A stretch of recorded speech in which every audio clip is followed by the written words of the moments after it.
आज हम बात करेंगे एक ऐसी चीज़ की जो बोलती नहीं मगर बहुत कुछ कह जाती है, खामोशी। जी हाँ दोस्तों, वही खामोशी जो कभी सुकून देती है, कभी बेचैनी तो कभी जवाबन से ज़्यादा असर रखती है और कभी रिश्ते भी तोड़ देती है। मगर सवाल यह है कि आखिर ये खामोशी हमें क्या सिखाती है और क्यों कुछ लोगों की खामोशी हमें इतना डिस्टर्ब कर देती है। खामोशी जो कभी मोहब्बत का इजहार होती है, कभी नफ़रत का इजहार तो कभी इज़्ज़त देने की ताकत और कभी इंतकाम लेने का ज़रिया। पर असल बात यह है कि खामोशी सिर्फ लफ्ज़ों की कमी नहीं होती, बल्कि ये जज्बात के समुंदर भी हो सकती है। और आज हम इसी समुंदर की गहराइयों में जाकर देखेंगे कि खामोशी असल में है क्या।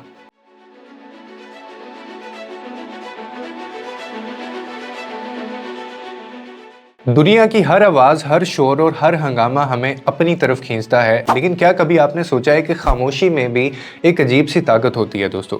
खामोशी जो ना सिर्फ आपके जहन को सुकून देती है बल्कि आपकी ज़िंदगी को भी बदल सकती है। और आज हम बात करेंगे चुप रहने की ताकत के बारे में। ये वीडियो आपको वो राज बताएगी जो खामोशी के पर्दे के पीछे छुपा होता है। और क्या आप जानते हैं कि खामोशी आपकी ज़िंदगी का सबसे बड़ा गुरु हो सकता है। खामोशी ना सिर्फ आपकी प्रॉब्लम्स का हल है बल्कि आपकी पर्सनालिटी को भी नया रूप दे सकती हैं। आज हम एक्सप्लोर करेंगे कि कैसे खामोशी आपकी ज़िंदगी को ट्रांसफॉर्म कर सकती है। So let's get started. Number 1, it calms your mind. दोस्तों, पहली बात, खामोशी का मतलब ये नहीं है कि आप बिल्कुल चुप हो जाएं। खामोशी का पहला लेवल है अपने जहन को सुकून देना। और आजकल की दुनिया में हम हर वक्त किसी ना किसी चीज़ के बारे में सोचते रहते हैं। ऑफिस का काम, घर की टेंशन, रिश्तेदारों की बातें, ये सब हमारे दिमाग पर एक बोझ सा बन जाता है। लेकिन जब आप खामोशी इख्तियार करते हैं तो आप अपने जहन को काम करने का मौका देते हैं। और अगर आप कभी गुस्से में होते हैं तो खामोशी आपको वो वक्त देती है कि आप अपने इमोशंस को कंट्रोल कर सकें। चुप रहकर आप अपने अंदर की आवाज़ सुन सकते हैं जो आपको सही फैसला लेने में मदद कर सकती है। Number 2, silence in relationship. दोस्तों, खामोशी का दूसरा लेवल है रिलेशनशिप के अंदर इसका इस्तेमाल। कभी कभी हम अपने रिश्तों में इतना बोलते हैं कि सुनने का वक्त ही नहीं मिलता हमें, लेकिन खामोशी आपको अपने पार्टनर या दोस्त की बात समझने का मौका देती है। और अगर आपके पार्टनर ने कुछ ऐसा कहा है जो आपको बुरा लगा है तो उस वक्त चुप रहना और सुनना आपको उसकी बात को बेहतर तरीके से समझने में मदद कर सकता है। खामोशी आपको ये समझने में मदद देती है कि आपको कौन सी बात कब करनी है और आपको उस बात का जवाब किस तरह से देना है। नंबर 3, अपने आप को पहचानना। दोस्तों, खामोशी का तीसरा लेवल है अपने आप को पहचानना। जब आप चुप रहते हैं तो आप अपने अंदर की आवाज़ को सुन सकते हैं। ये वो वक्त होता है जब आप अपने ख्वाबों, अपनी कमज़ोरियों और अपनी ताकत को पहचान सकते हैं। फॉर एग्ज़ाम्पल, अगर आप अपनी ज़िंदगी में किसी मुश्किल का सामना कर रहे हैं तो खामोशी आपको ये समझने में मदद करेगी कि आपको असल में क्या करना चाहिए।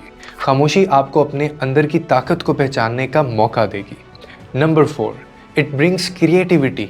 दोस्तों, खामोशी का जो चौथा लेवल है वो क्रिएटिविटी को निखारना है। जब आप चुप रहते हैं तो आपका दिमाग नए ख्यालों को जन्म देता है। ये वो वक्त होता है जब आप अपनी क्रिएटिविटी को नया रूप दे सकते हैं। और इसको एक एग्जाम्पल से समझें तो बहुत से राइटर्स और आर्टिस्ट अपना बेस्ट वर्क खामोशी में करते हैं। खामोशी उन्हें अपने ख्यालों को बेहतर तरीके से एक्सप्रेस करने का मौका देती है। And number 5, spiritual growth. दोस्तों, खामोशी का जो 5वां लेवल है वो स्पिरिचुअल ग्रोथ है। खामोशी आपको अपनी रूह से जोड़ने का मौका देती है। ये वो वक्त होता है जब आप अपने अंदर की ताकत को महसूस कर सकते हैं। दुनिया के सबसे बड़े जो स्पिरिचुअल लीडर्स हैं जैसे बुद्धा और महात्मा गांधी, इन्होंने खामोशी को अपनी ज़िंदगी का हिस्सा बनाया और इन्होंने खामोशी के ज़रिए अपने अंदर की ताकत को पहचाना और दुनिया को नए रास्ते दिखाए।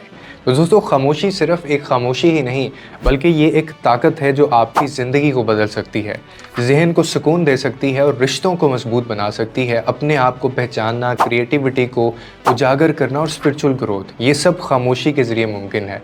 तो आज से ही थोड़ी देर के लिए चुप रहना शुरू कीजिए और देखिए कि आपकी ज़िंदगी को ये किस तरह से ट्रांसफॉर्म करती है।